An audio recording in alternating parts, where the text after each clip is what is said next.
Hello friends, welcome back to our channel. இன்றைக்கி இந்த வீடியோவில் என்ன பார்க்க போகிறோம் அப்படின்னா, ஒரு சூப்பரான மொபைல். இந்த செக்மெண்ட்டில் 6GB RAM plus 128GB internal memory இருக்கிறது எனக்கு தெரிஞ்சு இந்த மொபைல் தான் அப்படின்னு நினைக்கிறேன். என்ன மொபைல்னு பார்த்தீங்கன்னா இன்ஃபினிக்ஸ் ஹாட் 10. இது பார்த்தீங்கன்னா இன்ஃபினிக்ஸ் ஹாட் 9ஓட சக்ஸஸ்க்கு அடுத்தபடியாக இந்த மொபைல் வந்து ஒரு பக்காவான பேக்கேஜில் வந்து இப்போ நேற்று October 4 தான் இந்த மொபைல் வந்து லான்ச் பண்ணாங்க. இன்றைக்கி October 5 நான் ஷூட் பண்ணியிருக்க நேரம் ஒரு சூப்பரான பேக்கேஜோட நல்ல பேக்கேஜோட லான்ச் பண்ணியிருக்காங்க இந்த மொபைல். ஸ்பெக் என்னன்னு பார்த்தீங்கன்னா உங்களுக்கு ப்ராசர்லேருந்து ஸ்டார்ட் பண்ணலாம். ப்ராசர் பார்த்தீங்கன்னா உங்களுக்கு மீடியாடெக் ஹீலியோ G17 யூஸ் பண்ணியிருக்காங்க. ஒரு என்ட்ரி லெவல் கேமிங் ப்ராசர் அப்படின்னு சொல்லலாம். ரொம்ப ஹை எண்ட் கேம்லாம் எதிர்பார்க்காதீங்க. ஒரு என்ட்ரி லெவல் ஒரு பப்ஜி கூட ஒரு லோ கிராஃபிக்ஸும் சரி, ஒரு மீடியம் கிராஃபிக்ஸும் சரி, ஒரு நல்ல கேம் பிளே வந்து இதில் இருக்கும். ஒரு ஸ்மூத்தான கேம் பிளே இருக்கும் அப்படின்னு சொல்லலாம். இந்த மீடியாடெக் ஹீலியோ G17 பார்த்தீங்கன்னா உங்களுக்கு Realme C3 plus Realme Narzo 10A இந்த மொபைலெலாம் யூஸ் பண்ணியிருக்காங்க. நெக்ஸ்ட்டு டிஸ்பிளேக்கு வந்தோம் அப்படின்னா உங்களுக்கு 6.78 ஃபுல் ஹெச்டி ப்ளஸ் கிடையாது, நார்மல் ஹெச்டி ப்ளஸ். இந்த செக்மெண்ட்டில் எல்லா மொபைலுமே பார்த்தீங்கன்னா ஒரு 10,000 to 12,000 ரூபாய்க்கு உள்ளன்னு வச்சுக்கலாம். எல்லா மொபைலுமே உங்களுக்கு வெறும் HD plus IPS LCD panel இருக்கிற டிஸ்பிளே தான் கொடுப்பாங்க. ஒரே ஒரு மொபைல் எனக்கு தெரிஞ்சு என்னன்னு பார்த்தீங்கன்னா Redmi 9 Prime, அதில் தான் உங்களுக்கு ஃபுல் ஹெச்டி ப்ளஸ் டிஸ்பிளே வந்து கொடுக்குறாங்க.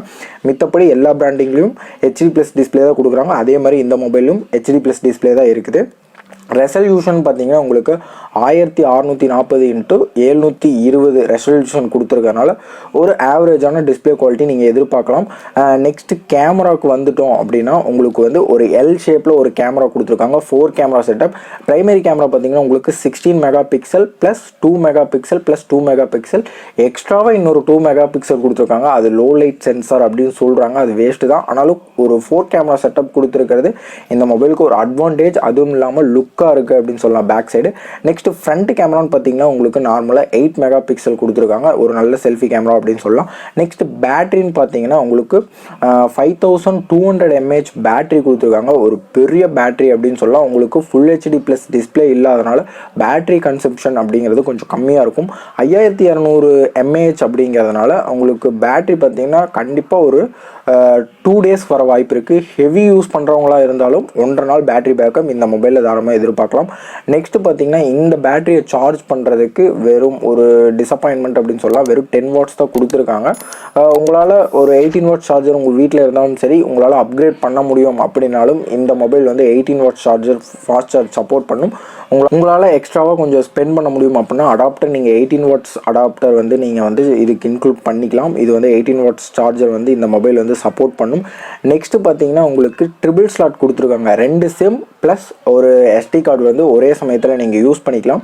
மேபி SD கார்டு தேவைப்படாது அப்படின்னு நினைக்கிறேன். ஏன்னா உங்களுக்கு இன்டர்னல் ஸ்டோரேஜை பார்த்தீங்கன்னா 128GB கொடுத்துருக்காங்க. அரவுண்டு அந்த சிஸ்டமுக்கு வந்து எப்படியும் ஒரு 12GB போனாலும் உங்களுக்கு எப்படியும் 110GBக்கு மேலேயே உங்களுக்கு வந்து இன்டர்னல் ஸ்டோரேஜ் இருக்கும். அப்படிங்கிறனால எக்ஸ்ட்ராவாக உங்களுக்கு ஸ்டோரேஜ் தேவைப்படாது. அப்படி இருந்தாலும் இது எக்ஸ்பேண்டபிள் பார்த்தீங்கன்னா 256GB வரையும் எக்ஸ்பாண்டபிள் மெமரி வந்து இதை சப்போர்ட் பண்ணும்.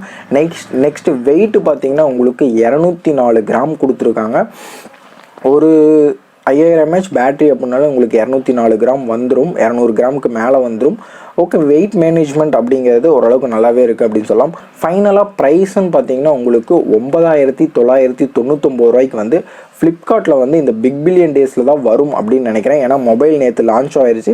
இன்றைக்கி நான் வந்து செக் பண்ண அவுட் ஆஃப் ஸ்டாக்கில் தான் இருக்குது. மேபி ஸ்டாக் வரதுக்கு கொஞ்சம் டிலே ஆகும் அப்படின்னு நினைக்கிறேன். இவங்க அநேகமாக பிக் பில்லியன் டேஸ்க்காக தான் இந்த ஆஃபர் விட்டுருக்காங்க அப்படின்னு நினைக்கிறேன்.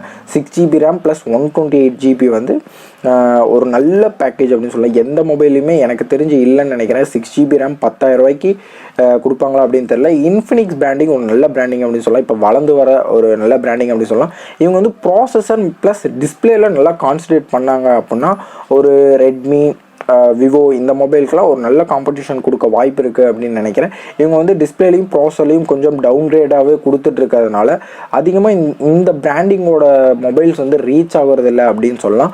ப்ரைஸ்ன்னு பார்த்தீங்கன்னா நான் வந்து எப்படியும் 12,000 ரூபா ஃபிக்ஸ் பண்ணுவாங்க அப்படின்னு நினச்சேன். இதுக்கு முன்னாடியே ரூமர்ஸில் வந்து நான் இந்த மொபைலை பார்த்துட்ருக்கேன். 12,000 வரும் அப்படின்னு நினச்சேன். இவங்க பாகிஸ்தானில் லான்ச் பண்ணாங்க. அந்த பாகிஸ்தானில் லான்ச் பண்ண வேரியண்ட்டெல்லாம் இந்தியன் மணியில் கன்வெர்ட் பண்ணோம் அப்படின்னா 4GB RAM 64GB ROM Pakistan அமௌண்ட்லேருந்து கன்வெர்ட் பண்ணோம் இந்தியாவுக்கு அப்படின்னா 9300 ரூபாய் வருது. 4GB RAM plus 128GB internal memory இருக்கிறத இந்தியன் மணியில் கன்வெர்ட் பண்ணோம் அப்படின்னா 10,500 ரூபாய்க்கு வருது. ஹை அண்ட் வேரியண்ட்டான 6GB RAM 128GB internal memory இருக்கிறத கன்வெர்ட் பண்ணோம் அப்படின்னா 11,500 ரூபாய் வருது. நான் 12,000 ரூபாய் இந்தியாவுக்கு கொண்டு வருவாங்க அப்படின்னு நினச்சேன். இப்போ இந்த பிக் பில்லியன் டேஸை ஒரு அட்ராக்ட் பண்ணுற மாதிரி 9,999 ரூபா, வெறும் 10,000 ரூபா கொடுத்தீங்கன்னா உங்களுக்கு 6GB RAM plus 128GB internal memory இருக்கிறது இந்த ஃபோனாக தான் இருக்கும் அப்படின்னு நினைக்கிறேன். ஒரு நல்ல காம்படிஷன் வந்து இந்த மொபைல் மித்த பிராண்டிங்க்கெல்லாம் கொடுக்கும். நல்ல பிராண்டிங் தான், இன்ஃபினிக்ஸும் நல்ல பிராண்டிங் தான், டெக்னோ ஸ்பார்க் அதுல நல்ல வேரியண்ட் வந்து போயிட்டு இருக்குது. உங்களை யாருக்காவது ஒரு டே டு டே யூசேஜ், ஒரு நல்ல பேட்ரி பேக்கப் இருக்கிற கேமரா, ஆவரேஜ் தான், கேமரா அந்தளவுக்கு இருக்காது, பேட்ரி பேக்கப் பெர்ஃபார்மன்ஸ் ஓரளவுக்கு என்ட்ரி லெவல், ரொம்ப நேரம் நீங்கள் பப்ஜி அந்த மாதிரிலாம் நிறைய மேட்சை போடலாம். 5020 5200 mAh பேட்ரி இருக்கனால ஒரு நல்ல கேம் பேக்கப் வந்து கேம் விளாண்டாலும் உங்களுக்கு பேட்ரி பேக்கப் நல்லா இருக்கும் அப்படின்னு சொல்லலாம். ஓரளவுக்கு நல்ல டிஸ்பிளே குவாலிட்டி பார்த்தீங்கன்னா HD ப்ளஸ் அப்படிங்கிறனால ஒரு ஆவரேஜான டிஸ்பிளே குவாலிட்டி. ஓரளவுக்கு நல்ல பேக்கேஜ்னு பார்த்தீங்கன்னா 10,000 ரூபாய்க்கு ஓரளவுக்கு நல்ல பேக்கேஜ் அப்படின்னு சொல்லலாம். டே டு டே டாஸ்க்கு, கேஷுவல் யூஸுக்கு பார்த்தீங்கன்னா இந்த மொபைல் ஒரு ஸ்மூத்தான எக்ஸ்பீரியன்ஸும் சரி, ஒரு வேல்யூ ஃபார் மணி அப்படின்னு சொல்லலாம். நீங்கள் மறக்காமல் ஃப்ளிப்கார்ட் பிக் பில்லியன் டேஸில் 10,000 ரூபாய்க்கு ஒரு நல்ல மொபைல் எடுக்கணும் அப்படின்னா நான் தாராளமாக இந்த மொபைல் சஜஸ்ட் பண்ணுவேன். யாருக்குன்னு பார்த்தீங்கன்னா ஒரு கேஷுவல் யூசேஜுக்கு, ஒரு டே டு டே டாஸ்க்கு, ஒரு ஃபேஸ்புக் இந்த மாதிரி சோஷியல் மீடியாவுக்கு ஒரு நல்ல மொபைல் அப்படின்னு சொல்லலாம். ஓகே ஃப்ரெண்ட்ஸ், இந்த வீடியோ மூலிமா ஒரு நல்ல இன்ஃபர்மேஷன் உங்களுக்கு கொடுத்துருப்பேன் அப்படின்னு நான் நம்புகிறேன். இதே மாதிரி ஒரு நல்ல வீடியோவில் மீண்டும் சந்திப்போம். பாய்.